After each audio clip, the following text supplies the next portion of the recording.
Hello, welcome back to Wrestling in Mom's Basement. This is going to be the retro review for ECW, November to Remember, 1995. I, of course, am Patrick Young. This gentleman to my right is my co-host, Joe Venuto.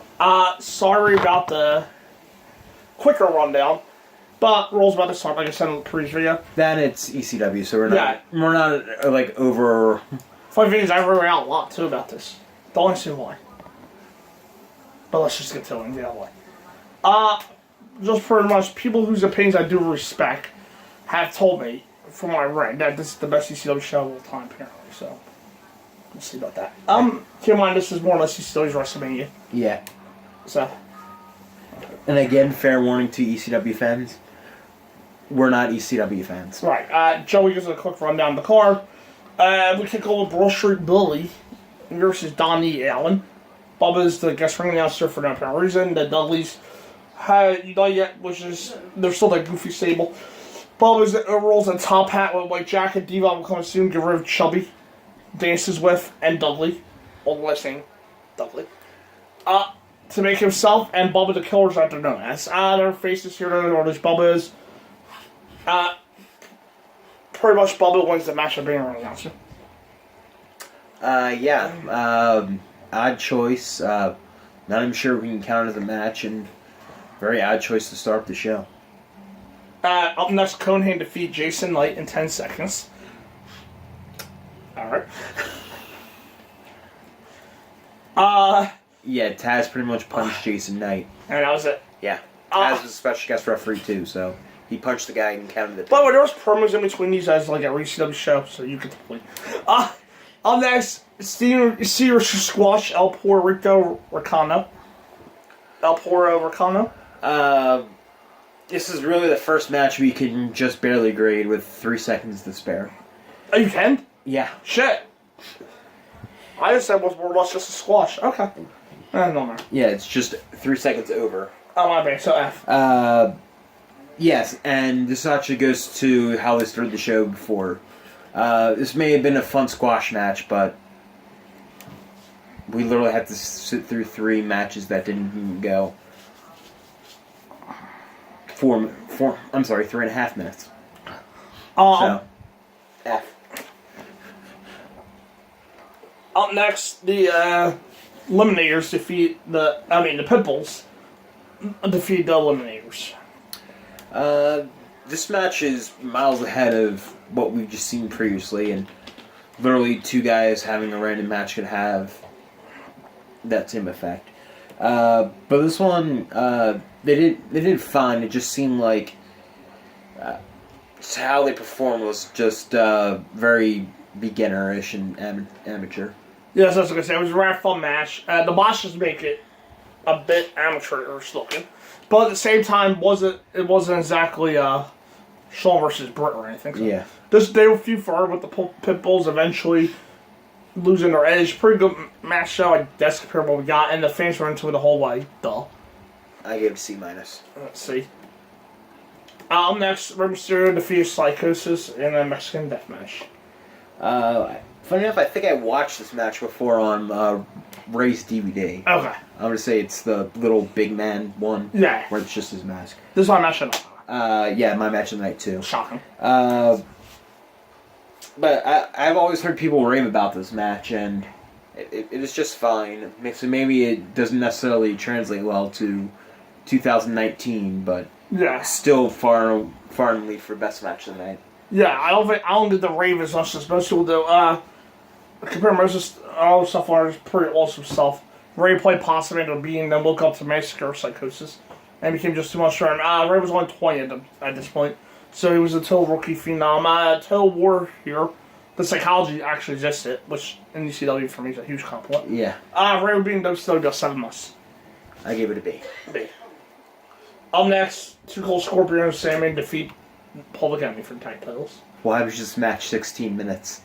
I literally fell asleep with 5 minutes to go left in the match. Woke back up with 3 minutes left to go. Didn't miss a fucking thing. Yeah, this went too long. These guys are the ones you want having 17 minutes. This was better as a comedy match, but then again, Might as well just have wanted to see woman dance at that point. Because she was dancing during the match. Either way, not much. Same again, the pin was pretty much the only logical choice. So she lost the ECW title to Mikey Whipwreck in the first place. F. Up next, Bill Alfonso defeated Todd Gordon. Bill is ref. This is amateurish in a good way because literally it's Todd Gordon, ECW commissioner, doesn't have any wrestling background versus Bill Alfonso, who has very limited wrestling background in rings ability. So it was a little kind of fun with Alfonso selling the crap of just about everything. Yeah. Todd Gordon threw out, and it was just a fun little match that was totally put on the show for fun. Alright, now keep some in mind here with the grease. This is a legit businessman versus a referee. Yeah. All things considered, that was awesome. They were beating toward each other and had the fans going nuts, even by ECW standards. Nothing wrong here, and the whole thing worked, so who's out there, so good stuff. I gave it a C minus. C plus. Yeah, C minus.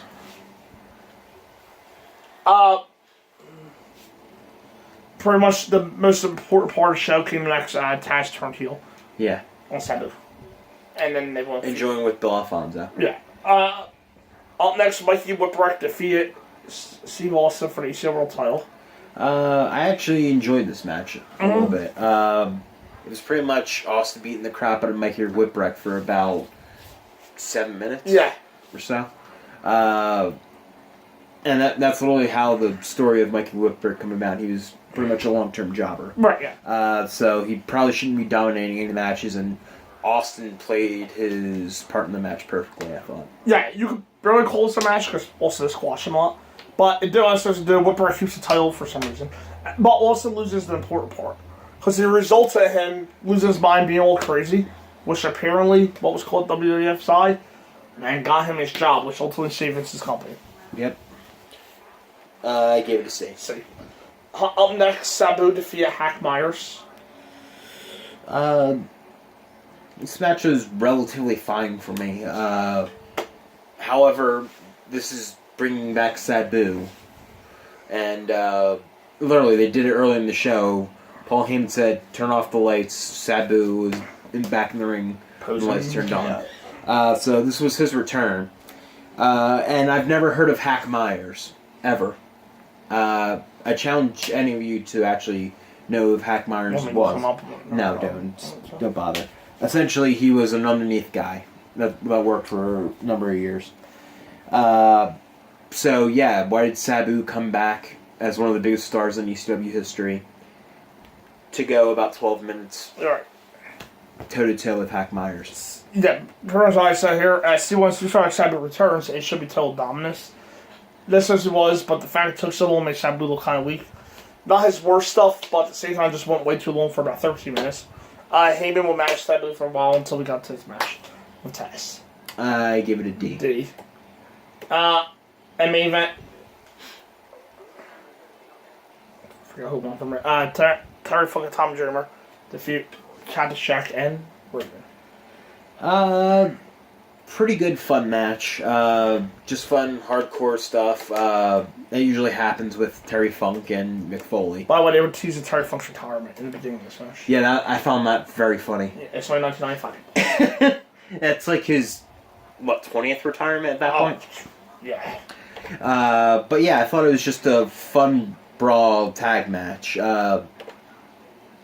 Nothing really offensive. Just fun hitting each other with weapons and such. Okay, I can get the randomizer site up, by the way, people. So we can add that into another video. There you go. Yeah, it was a pretty fun match overall. They kept things just weapon-based instead of going everywhere. Also, Jack having to continue with mental breakdowns in the middle of the match is great. Dreamer not beating Funk as well as offense, that make the match better. Beating Raven, my fault. Fun stuff here, one of the better rules he subbed did. Be nice. I gave it a C+. Overall? Overall, I'm giving the show a C. It was a fine ECW show. Probably actually is the best I've seen of ECW. It's just still like the incoherent ECW things that Paul Heyman came up with probably on a pot bender. There were very entertaining matches and very fun stuff to see, but there are also moments of what C plus C minus. I give it C plus. I can see why people call this ECW's best show ever. It likely is. Yeah.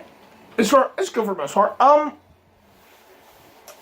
Keep in mind that this was 1995, and WCW was running stuff with monster trucks and mummies, while WWF had King Mabel's top heel. Yeah. So this was a very different kind of show. Mick Foley was wearing a Dungeon of Doom shirt too. They did their thing, like guys like Fun also do their things, knowing what they had to work with. Very fun show, but some of the stuff isn't bad. Granted, it wouldn't have been for ECW fans, so that takes some of it like this. Tell me I gotta delete stuff on my computer. Worth seeing it though. I actually just got the randomizer up. Okay.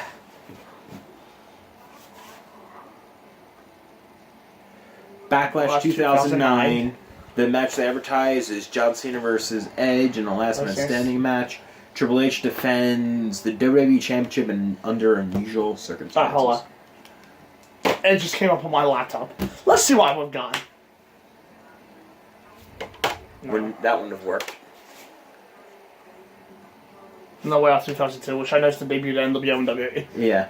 What was the Backlash 2009? Yeah, we'll give you their match list in my review. Yeah. For No Way Out 2008 coming up next, and next, and we break down the Black Friday releases. Yes. For WWE. See that. See you then.